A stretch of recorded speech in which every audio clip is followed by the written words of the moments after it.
So we have people that are either not very familiar or somewhat familiar. So that kind of confirms our assumption that it's useful to have these kind of sessions for the sake of orientation, to provide some more information, but also as Melissa pointed, our intention is to provide support, not just fund.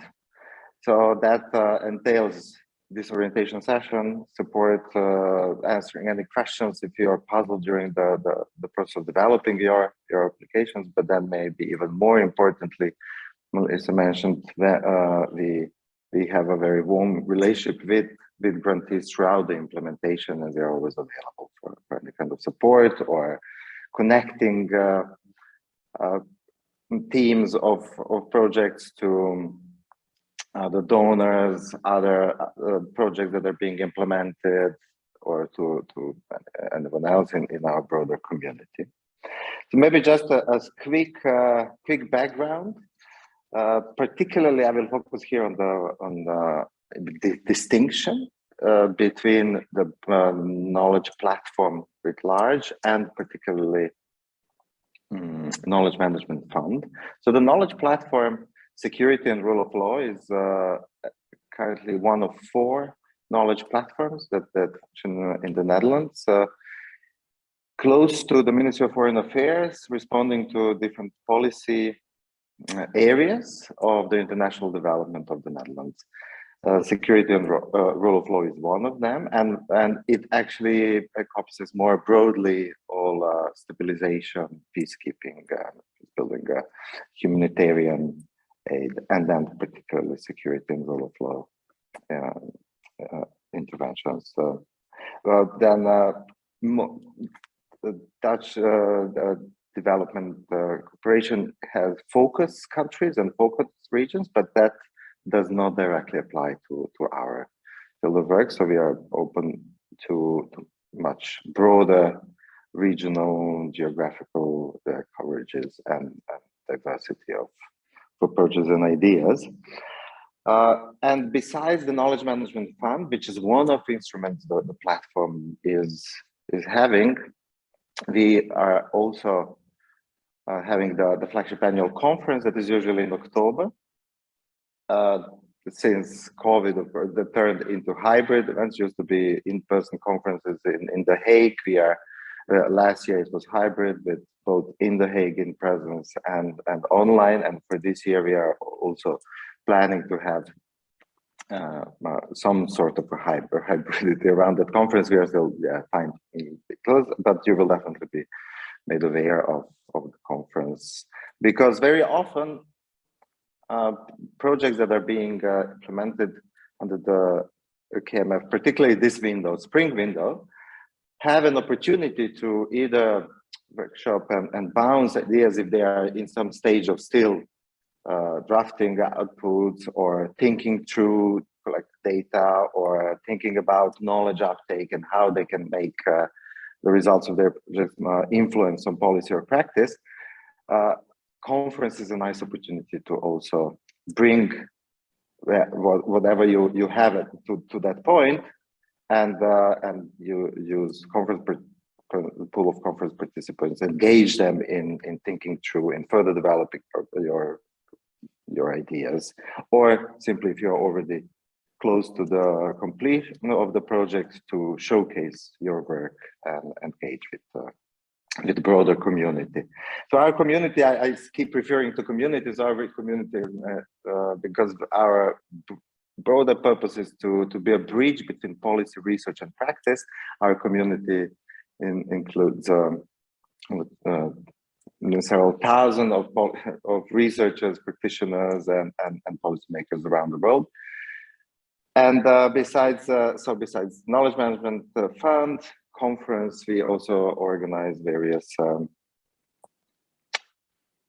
events, roundtables, webinars. We have a podcast series, Fragile Truths, and we are currently developing a new instrument called Programmatic Learning Instrument, because it's identified that Learning is not just a big buzzword like learning within programs, learning in policy, but also learning for adaptive programming. It's I would say one of the highest priorities in Dutch development context, but then still many people are puzzled what it actually means, how we do it. So we want to support those efforts. But then zooming into Knowledge Management Fund, it is a small grants mechanism up to 20,000 and supporting different types of initiatives that for this window particularly contribute to our thematic headline. And then, as you're all aware, our annual thematic headline for this year is Reimagining Social Contracts. So maybe that much about the introduction. I see that there's been going on in the chat. So yes, feel free to at any moment either ask question or raise a point in the chat, or if you would like to engage in discussion, just raise your hand and we'll give you the floor. Thanks for the kickoff, Sever.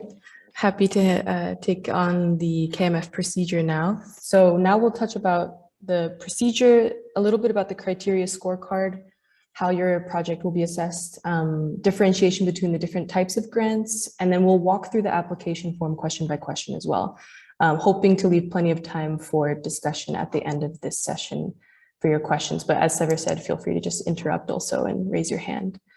So I'm going to share a quick little visual here. And sorry, I'm toggling between two screens in case I'm not looking at you. So can everyone see this visual? Sever, can you confirm that it's the timeline visual? Okay, great.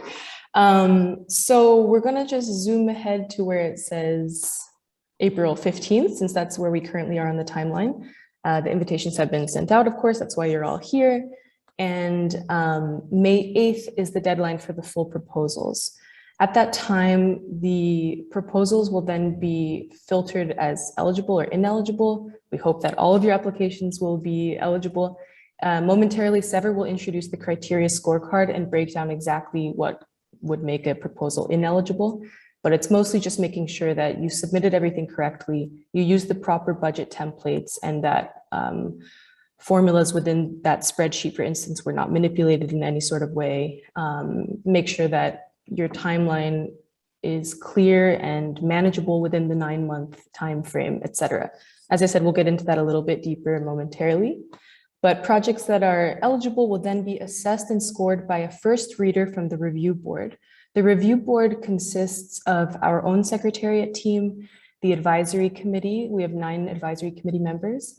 And then we also have our consortium partners from the Klingendal Institute, Safer World, and the International Development Law Organization, also known as IDLO. I'll send in the chat our About Us page so you can learn more about who the KPSRL consists of on our side.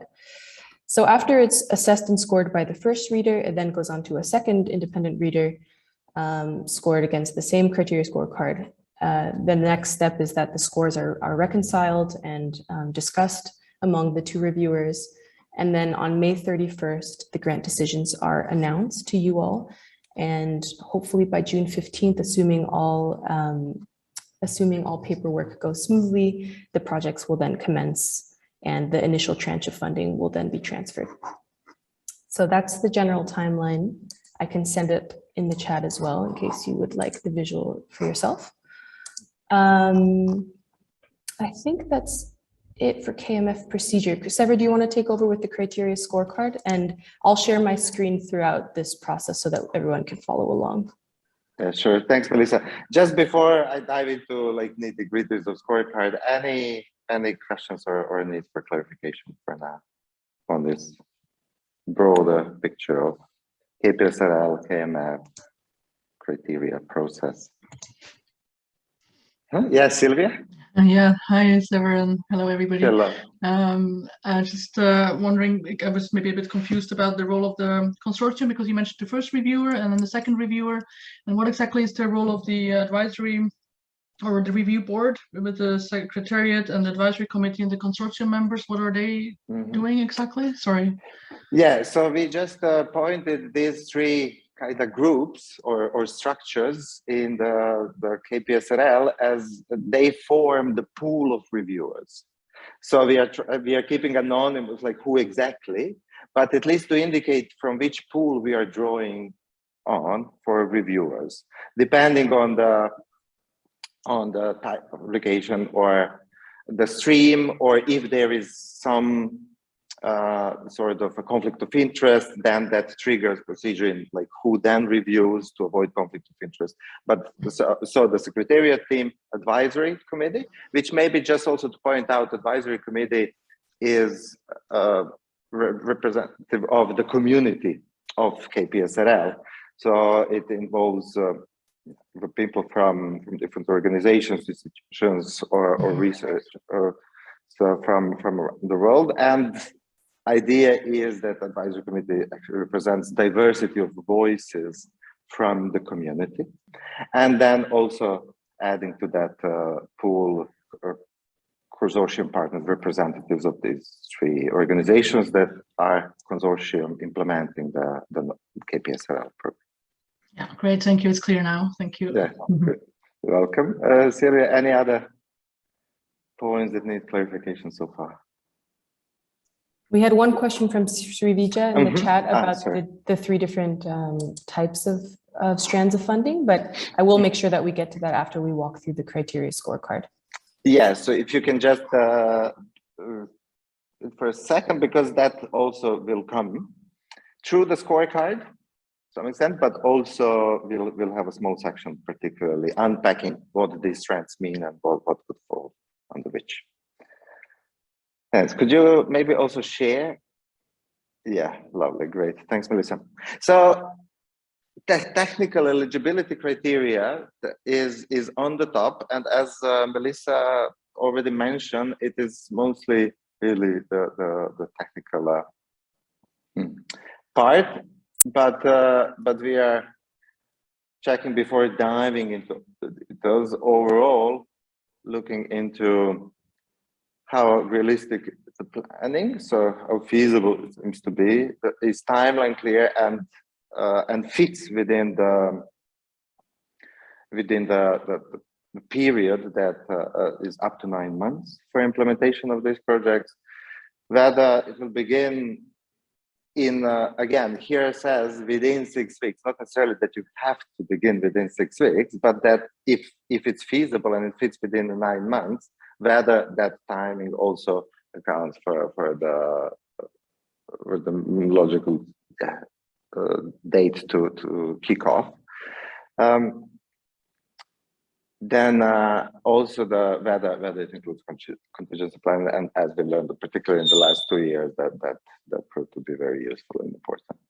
Then we have financial and budget-related eligibility criteria. One is that you are also contributing or ensuring some co-funding, and this co-funding you will also touch upon, but maybe already to point out that it can really be a broad interpretation of what this co-funding is. So it can be any contribution in the sense of time put towards implementation, use of space, travel, any or any preferred contribution. And here we are really flexible. This is more to really show the commitment of applicant or the coherence of this initiative with other programs that the applicant is implementing. And I'm pointing out and emphasizing this flexibility because that's also with the full understanding of diverse availability of resources for diverse organizations and institutions. That's why we are really to be very flexible here. But still want to see a commitment or coherence. Then maximum grants available for each project are up to 20,000, so that it fits in that bracket.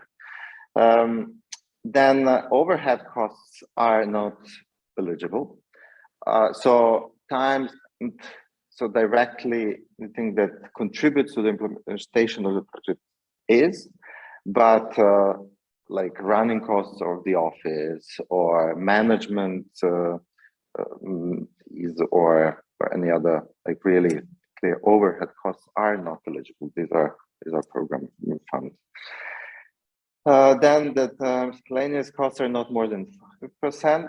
We understand that particularly in fragile contexts, we can't be certain about how things will be unfolding, and we have to secure some also flexibility within budget, but like that to be up to 5%. And that does include then possible shifts between budget lines. So if you see things are developing in different way and you would like to reallocate funds, there we can, through touching base with people that are a contact point, be also flexible with that. But in the sense of really full, just safeguarding some amount for some situation or miscellaneous, so that is up to 5%. And then that costs are clearly itemized and connected to activities, so that budget and activity plan speak to each other. Sever, can I just expand a little bit on the co-funding, because we've had some questions about that in the past. Typically, this could be anything ranging from a venue cost or hotel costs, but it can also be staff time and professional fees. So if you have a speaker fee or researcher fee, that can also be considered co-funding from your side, your contribution. Mm-hmm. Yeah, and then there is a question about 20%. Is it on top of 20,000, or is it also within the bracket of 20,000? On top of. So the KPSRL Secretariat is prepared and able to grant up to 20,000 from our end, and your contribution would be on top of that. Yeah, can be. So you don't have to be on top of it, but that kind of allows a bit more space. So the total budget for it is basically up to 24,000. If adding 20% on top of 20,000, it can also be a different ratio. Particularly if you are connecting this initiative to a bigger project or to another initiative, then that ratio can be different in the sense of bigger contribution on top of 20,000. But what is provided as a grant is up to 20,000. Right. The 20% is proportionate to the funds that you are requesting. And just to iterate one more time, a point that Sever made, and this is we go way deeper into this in the budget tutorial, so I highly recommend just watching it if you're not sick of my voice after this session. But you should clearly itemize and quantify everything that's in the budget proposal. Anything that's not clearly itemized is deemed as overhead. So just make sure that everything's clearly stated, and if there's any further elaboration needed, there's a sheet in the budget proposal that's called budget narrative, where you can delve a little bit deeper and explain a specific cost need. So the link to this tutorial, Melissa shared in the chat box, but we'll also, following this webinar, provide, we can share all these documents that we are plugging into our chat box, including different PDFs, links, so that for the easy reference. Okay, then I'm moving on to assessment criteria, and here we are scoring up to the maximum of 100 points. Depending on different streams, we have some specific criteria and that we are scoring, and they will come later. So the overall general criteria that is applied to all proposals consists of 8 criteria, and for each of them the score is up to 10. First is alignment with the thematic headline. This round of this call for proposals is connected to our annual thematic headline, Reimagining Social Contracts.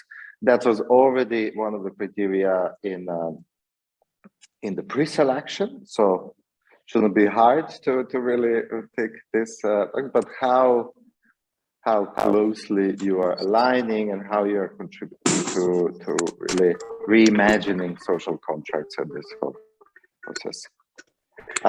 Then there is one criteria that speaks to basically relevance of the proposal, so makes a useful and timely contribution to the security and rule of law knowledge, policy, or practice. So this really speaks to the need or the issue that you are trying to, and that this proposal is relevant to the context or the content or the region. Then it moves towards what is this? What are your projects going to achieve, or produce, or realize? So offers deliverables that are accessible and relevant to the wider platform network, reasonably planned in the given 9 months. So this will also speak a bit to the knowledge uptake. So the whole idea of knowledge management fund and brokering knowledge between policy research and practice and contributing towards the programs or policies or societal relevant research is to make sure that whatever your project will be producing are that those deliverables are framed in a way that are accessible and relevant and contribute to the broader community of KPSRL and beyond. The next criteria is that it's again related to knowledge uptake, but not so much of the product or deliverable, but really how you are saying that this project can contribute and how you plan to contextualize and to provide that contribution. So it's framed as well considered and promising knowledge uptake plan to inform security and rule of law ideas, assumptions, programs, or policies. And knowledge uptake is, again, for many people often a puzzling thing. Okay, what does it actually mean? So we will, following a bit later in this orientation, have one section on the knowledge uptake, but also there is the guidelines for what we mean, that elaborate on what we mean by knowledge uptake, and that provide some suggestions on how you can approach this part. Further, we are looking into, is there a clear idea of what kind of change you want to achieve, or how the results of your initiative and the knowledge uptake can lead to some change, and what is that change? Further, it is we are looking into the analytic aspect, so that the project laid the groundwork for and our commitment to a future trajectory. So here we frame future, but maybe just to clarify, especially in relation to the coherence I was mentioning before, because this is a very small grant, and we understand that it can only be one phase in the bigger journey, or an element of a piece of a puzzle.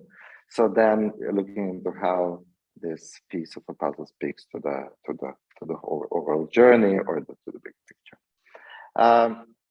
Originality of idea or approach is speaking about, like, are you just trying to replicate something, or are you bringing something new? Have you put thought towards what can be a novelty of this initiative? And then something that is increasingly, especially after our last year thematic headline, which was asymmetric power and partnerships, and increasing attention to localization, to shift the power movement, the whole debate about amplifying voices from communities, appreciation of local knowledges, and the relevance to and embeddedness within local communities. We are looking into people that the people concerned or communities concerned are in one way or another involved in the process. design implementation or in piloting of something that you're developing, whether that is embedded, whether that's contextual, whether what you're working on is informed by some real life of local communities, or whether you are having local partners that you're working together, or whether it's even initiated, conceptualized by people that your initiative is concerned with.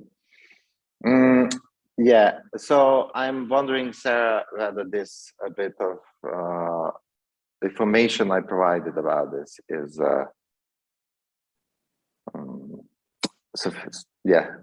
answers the question.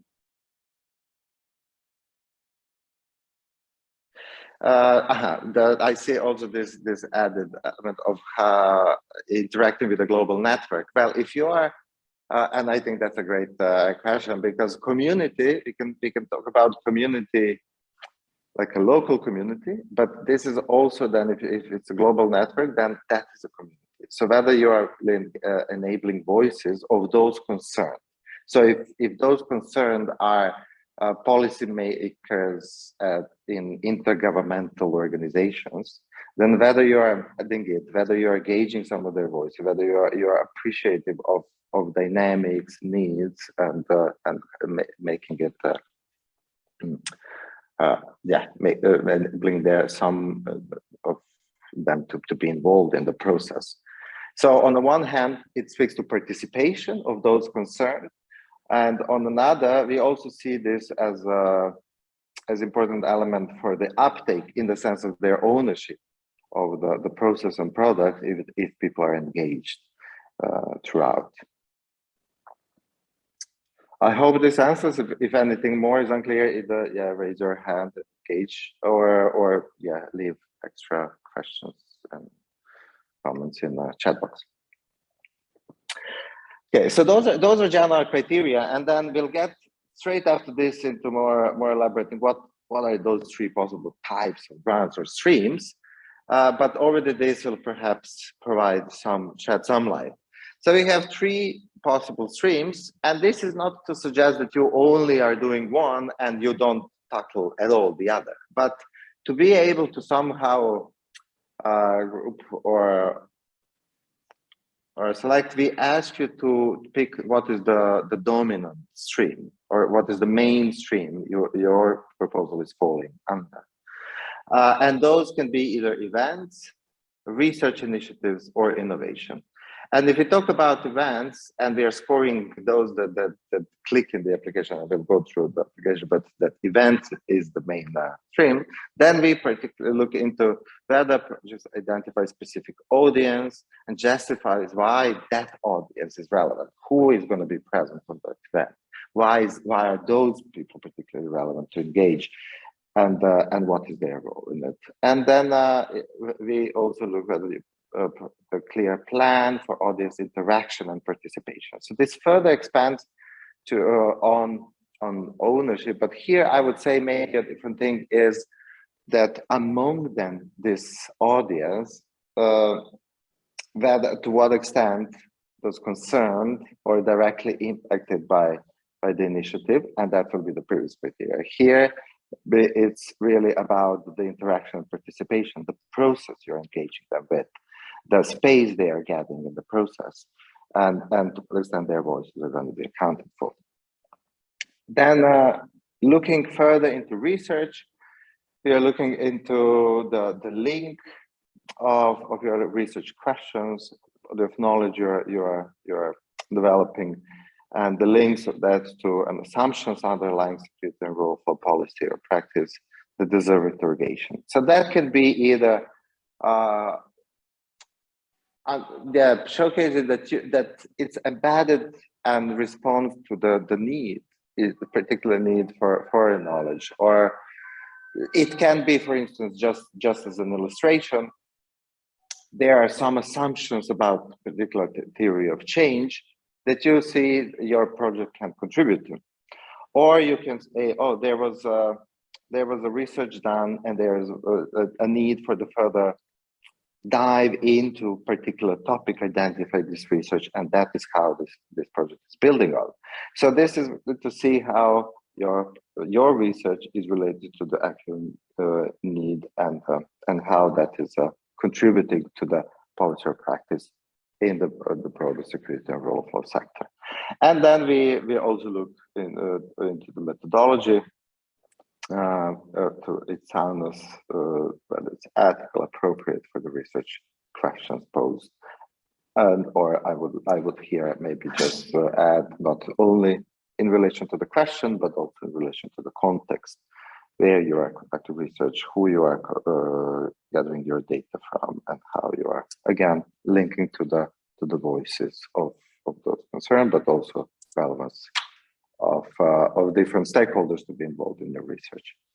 And then when moving towards innovation, we are looking whether your proposal is really pushing a boundary or working outside the box, and that takes a reasonable experimental risk and demonstrates a clear-eyed understanding of the implications of that risk. And this is based on the idea that innovation requires us to try something that we are not certain it will work, and we are not certain it will really lead to something useful, but it's worth trying.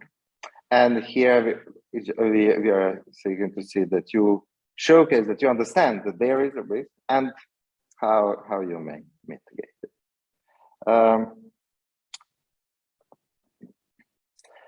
So details, I see one question, which detail is needed for audience participation criteria in events. So details, the thing is that we are also trying to balance between not being too extensive. This is still these are small grants, that we don't require very long applications with too many details.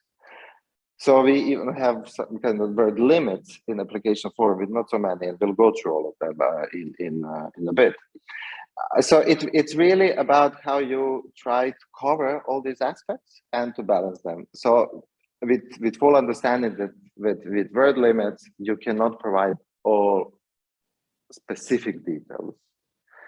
But yeah, it's I guess the issue of balancing and trying to cover all the criteria while answering questions. So that is also why we are sharing this scoring criteria, and it's available for you also to access it while you are developing your proposals, so that you can, after drafting your proposal, you can go through criteria and say, have I covered everything that people will be looking for? And then perhaps rebalance allocation of work.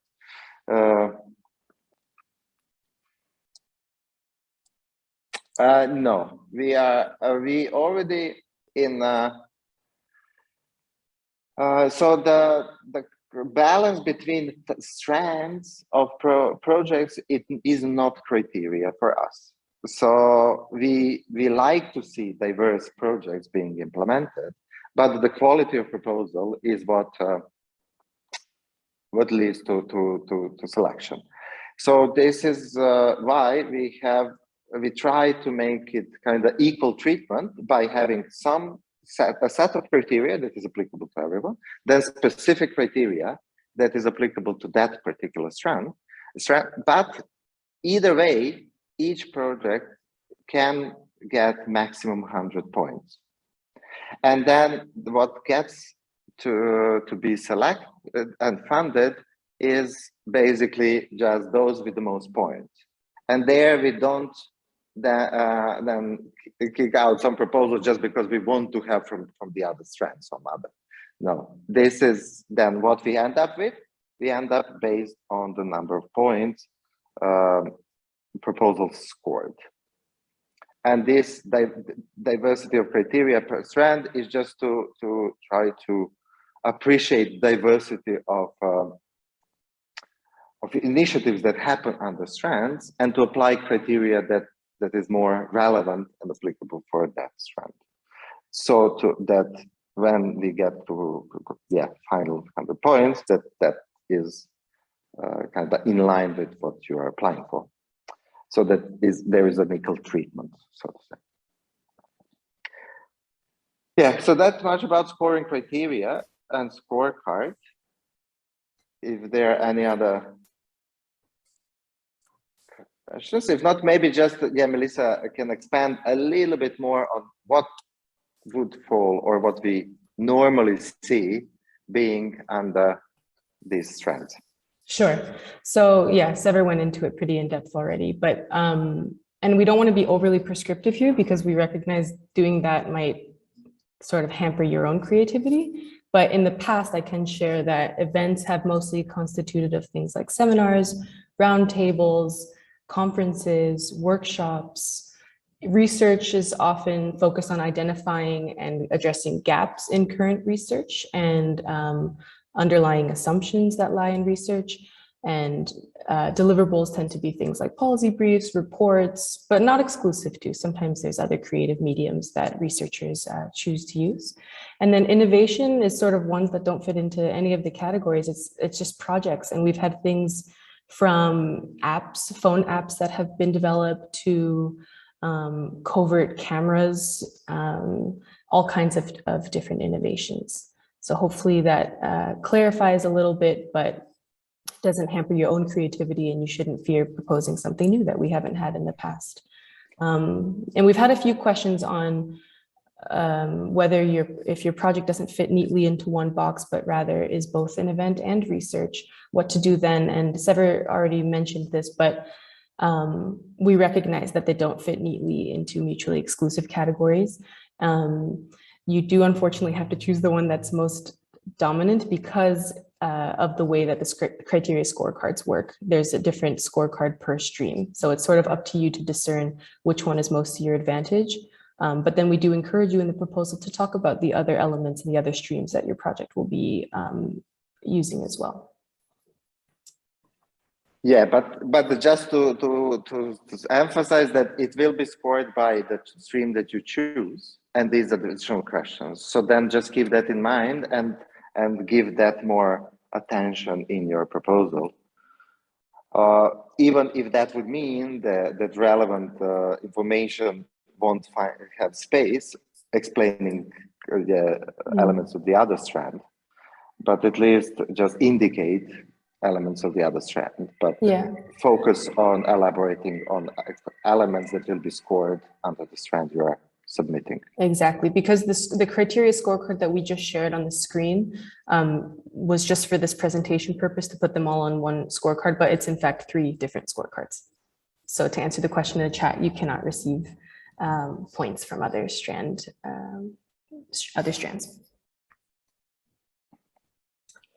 Sever, do you want to jump into the application form already? Yeah, okay. Let's maybe then, as we are here, what will be scored and how to frame and where you can fit the information.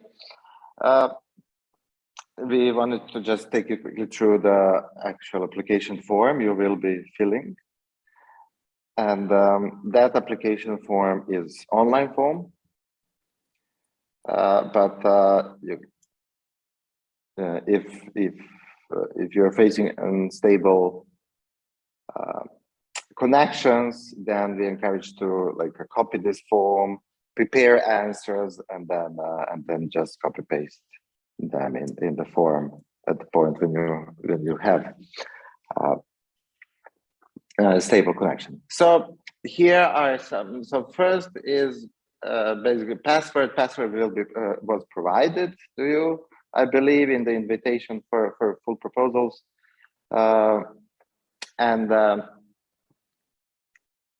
so that is to ensure that only those invited for this are actually able to submit. So for reviewing process, not to be then not confused. And then we have some things: project title, lead applicant name, affiliation to organization, if there is. Could you scroll, Melissa, please?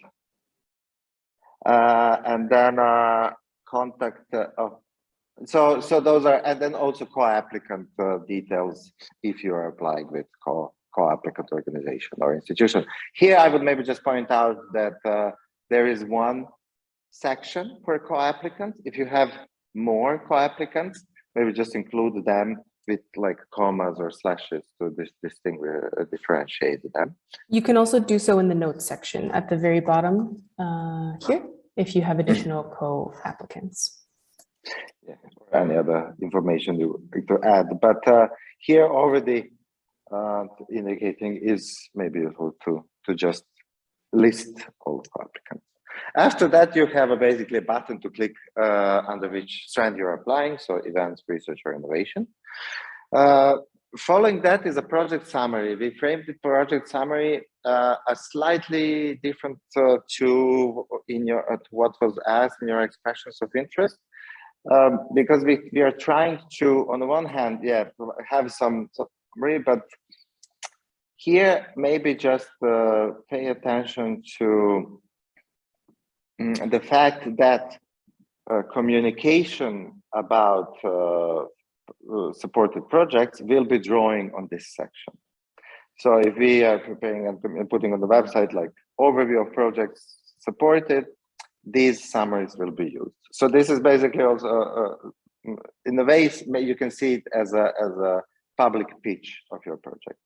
So and as such, you can approach it as like a journalism, like a small article answering like my question, what's happening, who, why, where, how, or you can play in any form you would like to shortly present what you're trying to do, why, how.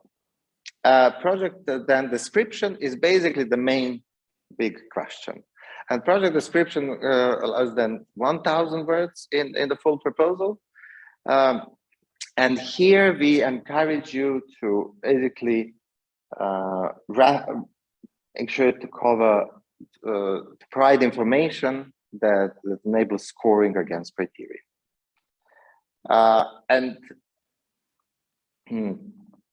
Yeah, so it is it's basically a space where you're describing if it's a research primarily focusing on the process, on the methodology, it's a event, what kind of event, audience, why so that the relevance, we talked about coherence. So basically here is the most important tip to keep an eye on scoring criteria. Well, having said that, some of the scoring criteria will be particularly dived into some of the aspects. So then you can also balance and see how you use your space smartly. Following the project description, we have a section where it's activities, deliverables, and timeline. So here also be mindful that you don't need to spend much space in that detailed description on listing activity or steps in the process. So for instance, if you are in the research, maybe you describe approach in the project description and the context, but then if you are breaking down methodology into methods, you add what and timeline, then you can also be strategic what of that information you include under list of activities, timeline, and deliverables, and what you include in the project description. Following that is a contingency planning. Basically, this is about like, okay, what kind of risk you may be encountering, and how you are being prepared for these risks and how you may want to go around them. Then there is one question, just as you know, and this is to flag for whether you foresee publicly showcasing your project, being in media, inviting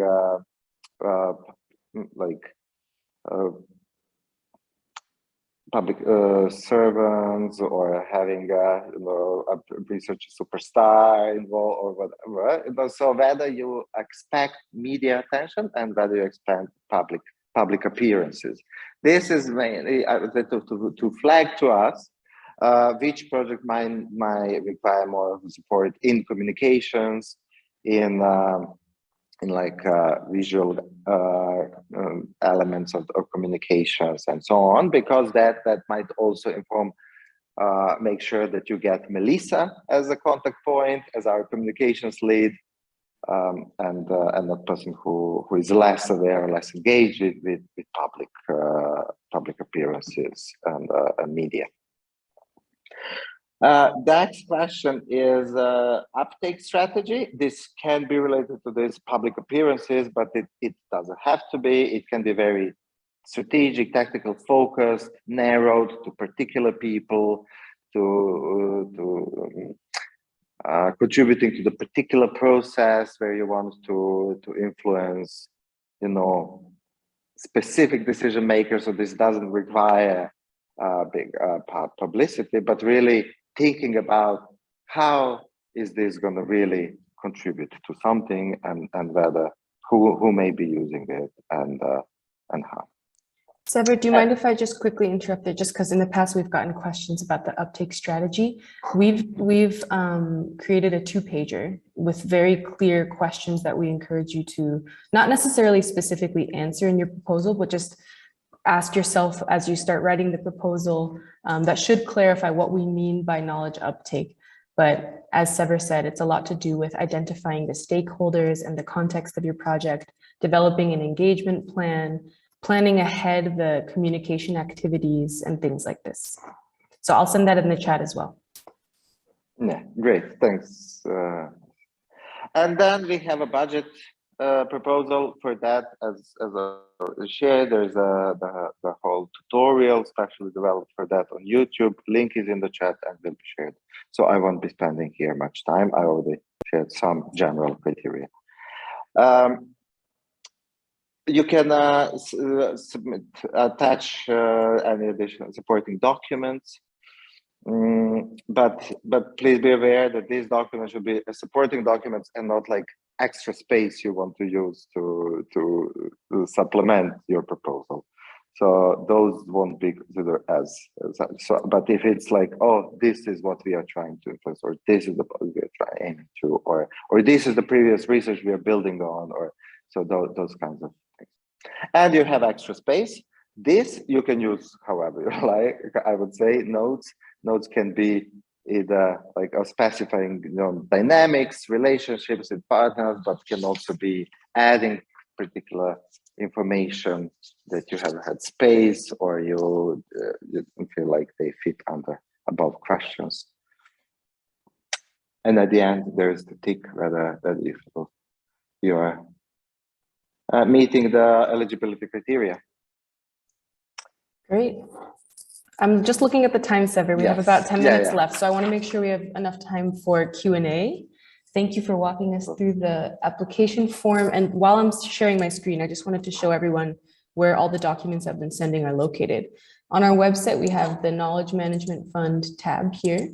And if you click that page and scroll to the bottom, you'll see all the resources that I've been sharing. I'll also follow up in an email with all of them attached just for ease of access, but just so you know where they live. And with that, I'm going to stop sharing my screen and we can open up to a quick Q&A. I think Sever and I can both stay a little bit later if your question isn't answered before 12 o'clock. But please just raise your hand and we'll call on you to unmute yourself. And if you would like to ask your question anonymously, you can directly message me and I'll voice your question aloud. I see Marco already has his hand up, so go ahead, Marco. Yes, hi, do you hear me? Hi? Yes. Yeah, thank you. I just have a first question regarding the definition of the co-applicant. So can I understand that, you know, the moment we submit or I submit the full application, the full project proposal, so what would be the difference between, again, from a formal perspective, between a co-applicant, for example, one or more partners that, you know, I plan to involve in this project? Will the co-applicant also carry sort of responsibility, you know, in terms of how the project proposal is presented, or is just for you to know who eventually will be the people that will work with me on this project, just to have an idea indeed in terms of, again, of formal responsibilities? Thank you. Do you want me to take this one, Sever? Mm. Okay, well, the co-applicant doesn't necessarily need to be involved in the proposal writing process, but of course, they should be aware of what you're submitting, and they should be just as much of a sort of have ownership over the project as yourself and be in the same line of vision. In terms of communication with the Secretariat and your contact person from the Secretariat team, we will only be in communication with the lead applicant. But in all check-in calls, contracting, you can feel free to have your co-applicant present there as well, especially if it makes them feel more a part of the project, though it's not required. Does that answer your question? Okay. Cool. Yeah, maybe just part of on accountability. So the contracts are signed with the main applicant. And in that sense, that is who we are looking towards in ensuring that contracts are also then, respected, followed, and deliverable was submitted. For that, we will only be reaching out and main applicant, but co-applicants are, Melissa answered the rest, I think. Mm-hmm. Marco, you have a follow-up question for this to expand or something else? No, it's another one. Sorry about this. About the knowledge uptake guidance. I was reading through the 2-page document before this meeting started, and it's sort of. I mean, I see where you are going. My main doubt is about. We are talking about, as you said, a relatively small brand. So if we also are supposed to present a kind of strategy, which I understand, the purpose of this sort of requirement, but so, I suspect that in many cases it will be difficult to plan your own project and then attach also all kind of knowledge uptake activities as part of the same project. I simply, in my own case, I don't see really the budgetary possibility of doing that. So how am I going to deal with this? Thank you. It's a good question. And we've had that question in the past. And just to clarify, this shouldn't be overly complicated. We don't expect these projects to change the world in one single project, but we do expect something to be changed. And so the main questions to ask yourself here are just who is key for that change to happen? How will you convince them? Who might try to block it? And how will you essentially communicate with these stakeholders? So it shouldn't be too complicated, and I don't think the review board is necessarily expecting a sweeping plan, but basically to tackle those main questions. Yeah, so this is basically just to see that you are trying to embed this into the real world, and that you see that you have an idea what it can be useful for.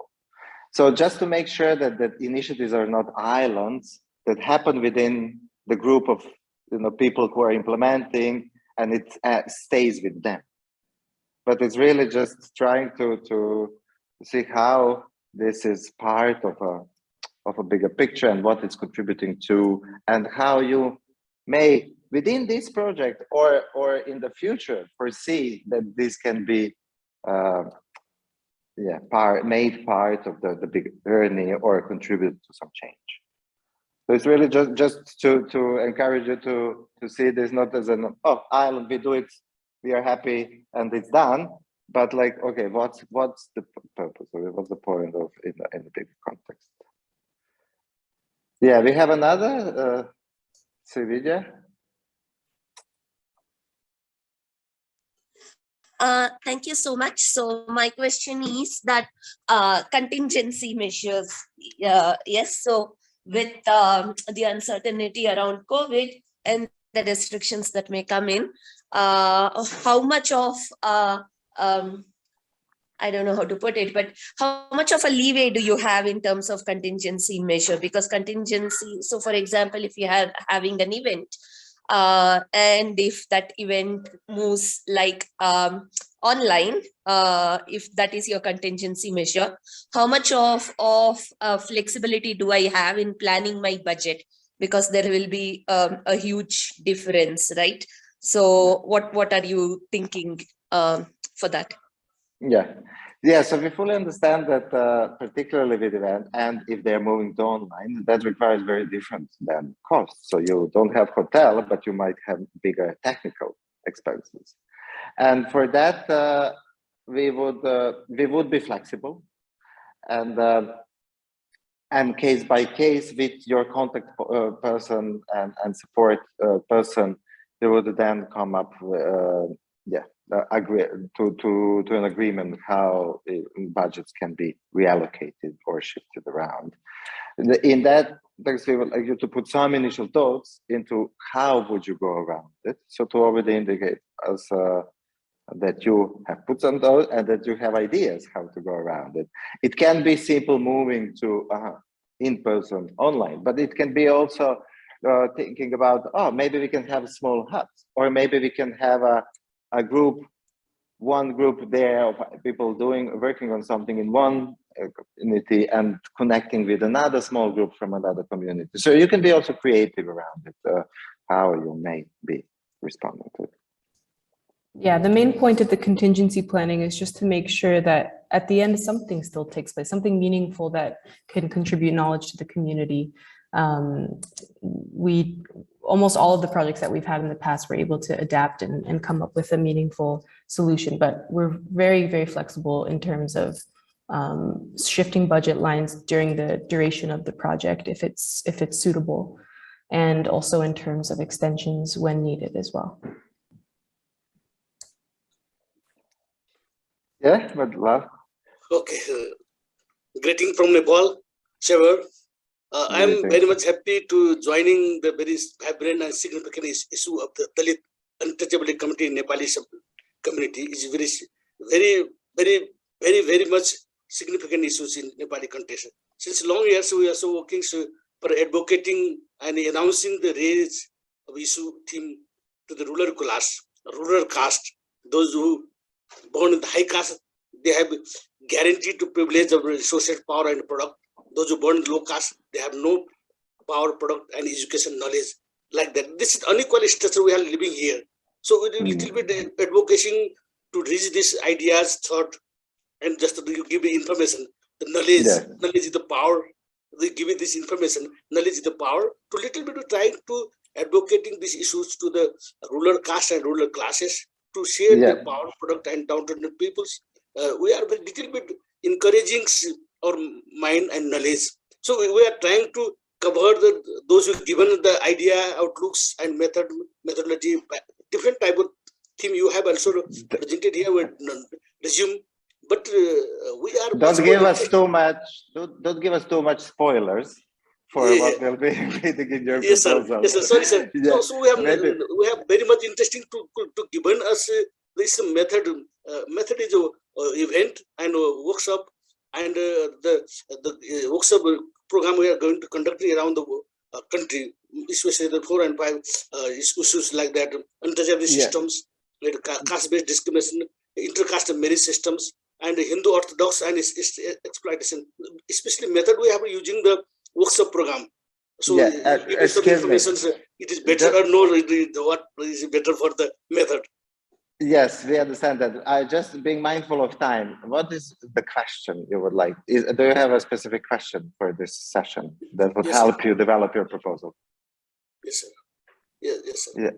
Yeah. What is the specific question you would like to?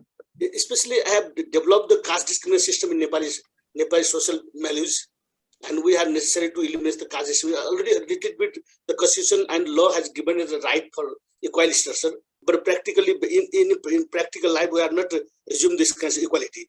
So we are going to advocate the practical implementation in the society. Yes, and is there some information you that would be useful for you, and we can provide now for developing proposal? So just to be focused on now proposal, and maybe some question you have based on this session. Do you have a specific question? Okay, sir. Especially we have developed our issue, theme, and outlooks, how we sufferings, how we exploited, and how we necessary to elimination this discrimination in unequal structures. We given this kinds of method, we given this kinds of issue and thought. This is practically we are conducting this kind of activity from this process. This is our practicing experience, sir. Yeah. Okay. Thank you for sharing this interesting experience. Do you have any? So is it clear what we presented today? Yes, sir. Yes. Okay. Great. If you have any further questions, maybe even when you start developing your proposal, feel free to reach out. Surely, sir. Surely, I am very much hopeful, sir. Especially, my inner Jill is very interesting to sharing my idea outlooks during the complete the proposals. Great. We look forward to interactions. Yes, Thank sir. you. Yes, sir. Yes, sir. Yeah. Thank you, sir. Thanks. Very good. Welcome. Yeah. Okay. Sylvia. Thanks. Yeah, I think my question was just answered by Melissa in the chat. Thanks for that. I'm just reading it now.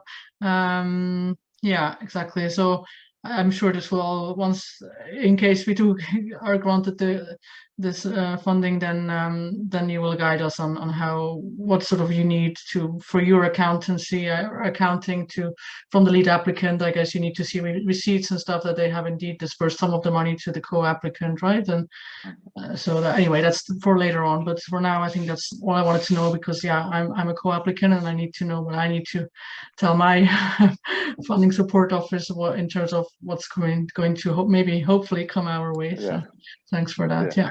Just to be clear, Sylvia, we don't typically ask for such detail like receipts and such. We trust that the applicant to disperse this, but we recommend that you hold on to them in case there's any like future audits or anything like that. But we don't ask to necessarily receive that. That's trust based. But to be clear, if the co-applicant is expected to receive a portion of the funding, it just needs to be clearly explained, just as any other costs would be needed to explain in the budget proposal. Yeah, that's clear. Thank you so much. Yeah, no problem. Yeah, but maybe just to clarify this point that Melissa now is about what we require. Our reporting is more of output based than expense based. So we are looking towards whether you achieved what you were seeking to achieve, whether you organized what you were planning to do, whether you did what you were planning to do. And then we will also be casting a report, which is more of a learning report than a tedious, detailed activity, all the expenses report. All of that because we are on the one hand encouraging, trying to diversify and understanding this is a small grant. So for us, accountability is more on what has been done and achieved, and then how each cent was spent. Do you have another question? Yeah, I do. Sorry, it just came to my mind. We also, because it relates to the earlier question that Marco asked about who is a co-applicant, and we have in our proposal like an expert that we need to consult on a certain type of data, or so would that person could be, I think in your budget template, you call them also like specialists or research facilitator, or like you give them a name, like and then they don't have to necessarily be a co-applicant, right? Yeah, exactly. So I guess we leave it up to you to see what is the nature of relationship. If you are co-creating the process, you are engaged throughout the process, you are also drafting together, then it's more of a co-applicant because you are partners in this journey. If you are bringing someone in for a specific session, event, contribution, then it's more of an external specialist that you are bringing on board for a specific task. So it really depends on the nature of relationship and the level of engagement throughout the process, whether you put forward as a co-applicant or just mention in activities of budget as external contribution of some sort. Okay, great. And could that still change between now and the full proposal? Could we still add somebody as a co-applicant if we decide indeed that they are more involved than maybe we envisaged in the beginning? Yeah. No, you mean compared to what you put forward in the expression of interest? Yes. Okay. Yeah. Thanks. So we're flexible to to add somebody as a co-applicant that maybe we haven't listed them yet. Yeah, because now based on all this information, you have a better understanding of and of course.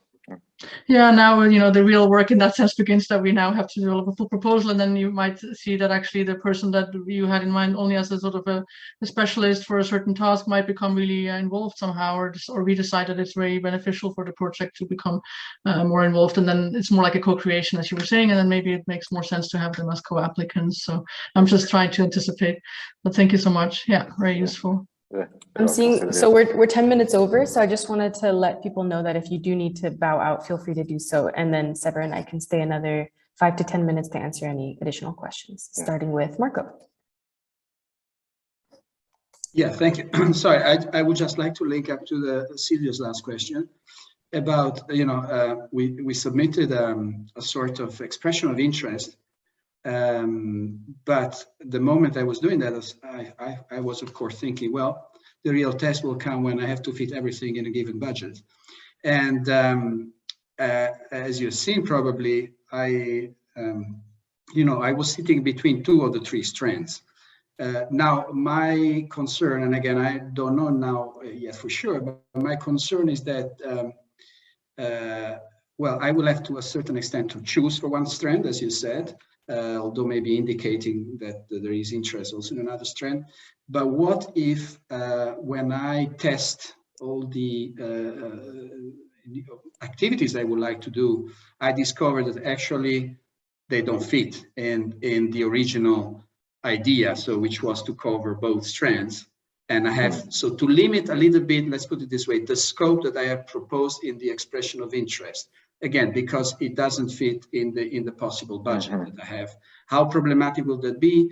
How can, is this something that I have to tell you in advance, or I can explain it in the full project proposal? Again, because there may be, some readjustments needed, because this is a very specific sort of set of criteria and forms that you're asking us to fill in. So it's a different exercise. Thank you. Yes, I understand.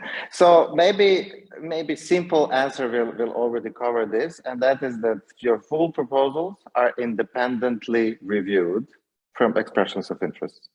So it will not be looked, this was an expression of interest, this is in full proposal, is this like really one-on-one?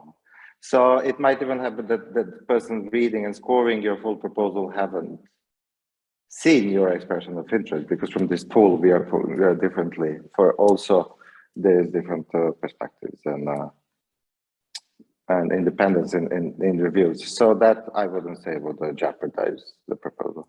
Melissa, do you have a different, what's your take on that? Yeah, you basically said what I was hoping to. But does that answer your full question, Marco? Okay. Are there any last questions? And if you can't think of them now, you can always email kmf@kpsrl.org or Sever or myself, of course. Well, for those who are still here, if you don't mind taking like 30 seconds to answer our poll, just about whether or not you found this useful, that would be good for us to learn, even though there's only 4 of you. And don't feel pressured to answer a certain way because we're watching you. It's anonymous. Great. Thank you. I'm glad you all found it helpful. 100% of you. Thanks so much for joining. I'm going to follow up in an email with just all the resources that I sent, the tutorial as well, and the recording for those of you who want to rewatch, and we'll be sending it to the applicants who couldn't make it here today as well. Yeah, as Melissa also offered the opportunity to reach out directly to us, I also put my email in the chat box, but you can also find them on the website. Thanks a lot. Bye. Thanks for joining, and good luck, everyone. Good luck. Bye. Thank you.